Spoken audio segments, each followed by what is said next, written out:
Shalom, shalom, amada familia. EMC Shalom Internacional les da la bienvenida a este nuevo encuentro con la Torá.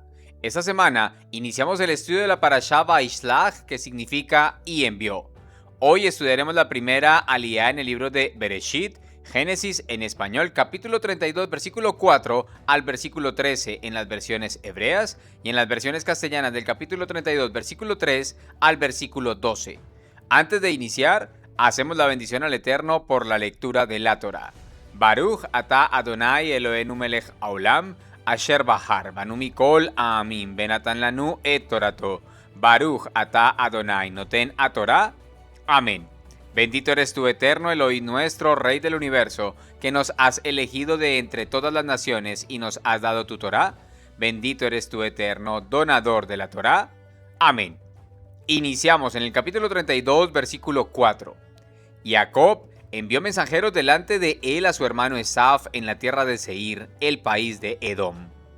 La palabra hebrea usada aquí para mensajeros es malach, del Strong número 4397, que se aplica tanto a los seres celestiales como a los hombres, puesto que significa embajador, enviado, mediador, mensajero o ángel. Ahora, la pregunta es, ¿qué fue lo que Jacob envió? Dice el comentario del Humash: envió ángeles reales a fin de atemorizar a Esaf. Esto nos enseña que los justos son más importantes incluso que los ángeles, ya que cuando Jacob tuvo la necesidad de enviar emisarios, gozó del derecho de disponer de ángeles para que cumplieran sus órdenes. Comentario tomado del libro de Bereshit, capítulo 32, versículo 4, Humash, página 182. Es osado pensar que fueran ángeles, puesto que solo Yahvé puede enviarlos y solo a él obedecen. Ellos no obedecen las órdenes de los mortales. Si tú o alguien cercano te dice que habla con los ángeles, que les pide y que ellos obedecen y hacen, esa persona está siendo engañada por espíritus de error. Estos son enviados para confundir, llevando por la mala inclinación del corazón del hombre a la brujería y la hechicería, resultado de la idolatría a dichos ángeles. Además, la escritura dice en este pasaje que fue Jacob quien los envió, así que fueron hombres, siervos de él, los enviados en su nombre. Pasamos al versículo 8. Jacob se asustó muchísimo en su ansiedad, dividió a la gente que lo acompañaba y los rebaños y las manadas y los camellos en dos campamentos. Este verso contiene tres palabras fundamentales: temor, angustia y dividió. La palabra hebrea para temor es yaré, del Strong número 3372, que significa reverenciar, amedrentar, atemorizar o asustar. Y está modificada por la palabra meot, del Strong número 3966, que significa con todas tus fuerzas, cuidadosamente, en extremo, en gran manera o enteramente. La palabra angustia viene del hebreo yatzar, del Strong número 33 o 34, que significa presionar, afligir, angustiar o estrechar. Y el término dividió es en hebreo hatzá, del Strong número 2673, que significa cortar o partir en dos, o hacer mitades. Analizando estas palabras, entendemos que fue tan grande el temor de Jacob ante la noticia que su hermano venía con un ejército que produjo una gran aflicción en él, un estado superior de temor que lo llevó a tomar como medida de seguridad el dividir su campamento en dos. Dice el comentario del Humash: a Jacob le inquietaba más verse forzado a matar a otros que la posibilidad de que lo mataran a él. Comentario tomado del libro de Bereshit, capítulo 32, versículo 8, Humash, página 185. Y pudo ser. Sin embargo, algunos sostienen que esta división es un pacto profético de la posterior división del reino de Israel. Podemos aceptar esta postura al ponerla en perspectiva de los dos pueblos o las dos casas de Israel, que en el cumplimiento de los tiempos volvería a ser el único campamento de Israel con un único pastor, Yeshua HaMashiach. Eso está escrito en Efesios capítulo 2, versículos 14 al 15. Porque Él es nuestra paz, que de ambos pueblos nos hizo uno.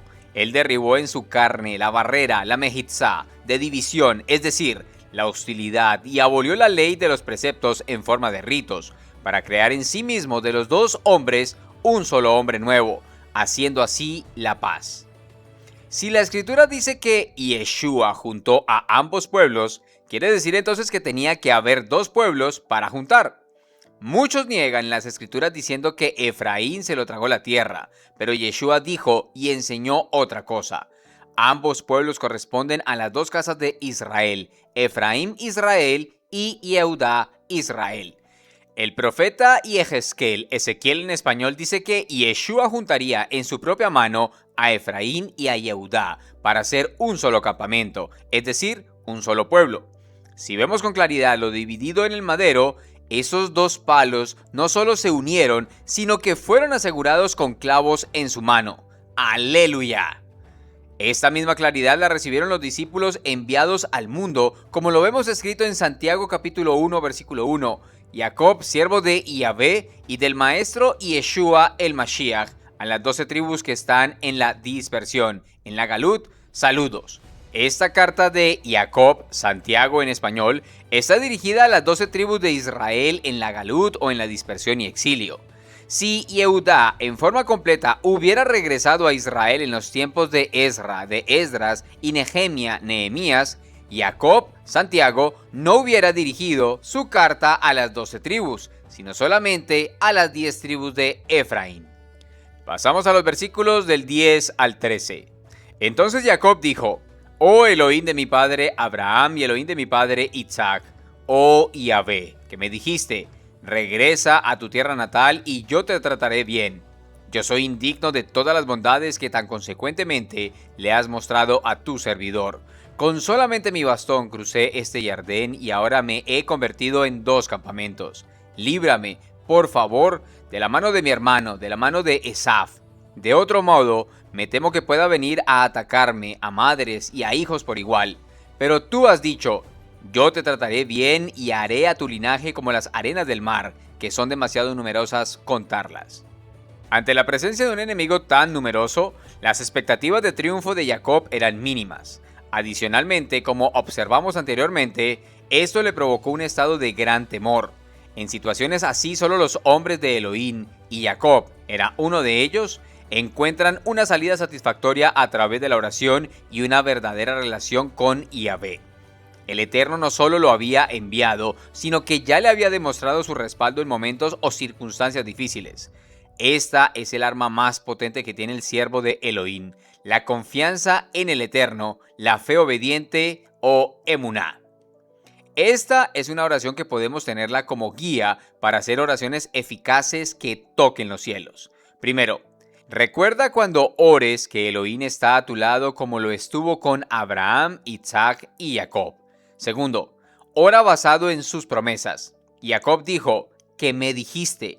Tercero, ora con humildad y reconoce que si algo tienes o alcanzas es por su gracia. Él dijo: indigno soy de toda misericordia y de toda fidelidad que has mostrado a tu siervo. Cuarto, presenta tu petición recordando las victorias del pasado. Estas te darán fe para clamar al Eterno. Las palabras de Jacob fueron: con solo mi cayado crucé este Jardín y ahora he llegado a tener 2 campamentos. Líbrame, te ruego, de la mano de mi hermano, de la mano de Esaf. Quinto, reconoce tus miedos e inseguridades. Ruega para que se te dé la fe que necesitas. Vence tus miedos en oración recordando las promesas del Eterno y Gadol Elohim. Le tengo miedo, no sea que venga y me hiera a mí y a las madres con los hijos. Y tú dijiste: de cierto te haré bien y haré tu descendencia como la arena del mar, que no se puede contar por su gran cantidad. Deseamos que este estudio llene su corazón y traiga un mayor entendimiento de la palabra de nuestro Creador. Que nuestra semana esté iluminada por la luz de la Torá y por el Ruach de nuestro Mesías Yeshua en todo lo que hagamos. Amén y amén. Shavua Tov, familia.